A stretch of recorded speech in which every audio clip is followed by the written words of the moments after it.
கண்ணியத்திற்குரிய சகோதரர்களே, இந்த உலகத்திலே வாழக்கூடிய ஒவ்வொரு மனிதர்களும், அது இந்துக்களாக இருந்தாலும் சரி, கிறிஸ்தவர்களாக இருந்தாலும் சரி, அல்லது முஸ்லிம்களாக இருந்தாலும் சரி, யூதர்களாக இருந்தாலும் சரி, பௌத்தர்களாக இருந்தாலும் சரி, நபிகள் நாயம் ஸல்லல்லாஹு அலைஹி வஸல்லம் அவர்களை குறித்து திருமறை குர்ஆனில் அல்லாஹ் சொல்கின்றான், லஅல்லக பாஹிஉன் நஃப்ஸக அலா ஆசாரிஹிம் அல்லம் யூமினு பி ஹாதில் ஹதீஸி அஸஃபா.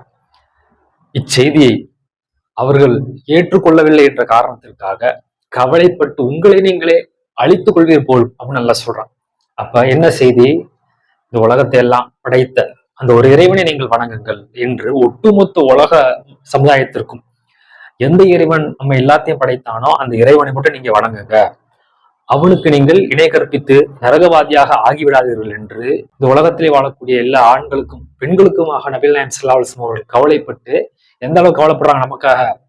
நமக்கு அவங்களுக்கு என்ன சொந்தம் இருக்கு? நான் இந்தியாவில இருக்கேன், அவங்க அரேபியால இருந்தாங்க.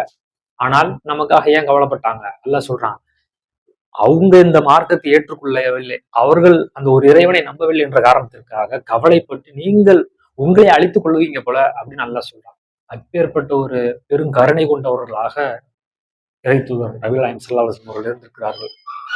அப்ப அது போன்ற அந்த ஒரு மனமுடைய நபிகள் நாயகம் அவருடைய வாழ்க்கையை படிக்கின்ற பொழுது உண்மையான ஒரு தாயுள்ளம் கொண்ட அன்பு என்பதை விளங்கி ஒவ்வொருவரும் நபிகள் நாயகம் ஸல்லல்லாஹு அலைஹி வஸல்லம் அவருடைய வாழ்க்கையை படித்து சிந்தித்து ஆராயக்கூடிய, ஏதோ அரபு நாட்டுல ஒரு கூட்டத்துக்கு மட்டும் சொந்தம் கிடையாது அவங்க.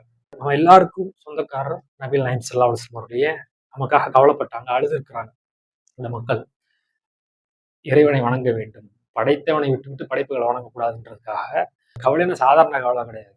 வருத்தப்பட்டு வருத்தப்பட்டு, ஏன் காசு பணத்துக்காகவா, இல்லை வேற ஏதாவது ஒரு தேவைக்காக கிடையாது, நம்ம நல்லா இருக்கணும், நம்ம நரகத்திற்கு போய்விடக்கூடாது என்று அப்பேற்பட்ட அந்த தூதருடைய வாழ்க்கையை படித்து இந்த மார்க்கத்தை சிந்திக்கக்கூடிய மக்களாக அல்லாஹ் நம் அனைவரையும் ஆக்குவானாக. இதுதான் அல்லாஹ்வுடைய தூதர் அவர்கள் ஒட்டுமொத்த உலகத்திற்குமான ஒரு அருட்கொடையாக அல்லாஹ் வழங்கியிருக்கின்றான். முஹம்மது ஸல்லல்லாஹு அலைஹி வஸல்லம் அவருடைய வாழ்க்கையை படித்து சிந்திக்கக்கூடிய மக்களாக அல்லாஹ் நம் அனைவரையும் ஆக்குவானாக. அஸ்ஸலாமு அலைக்கும்.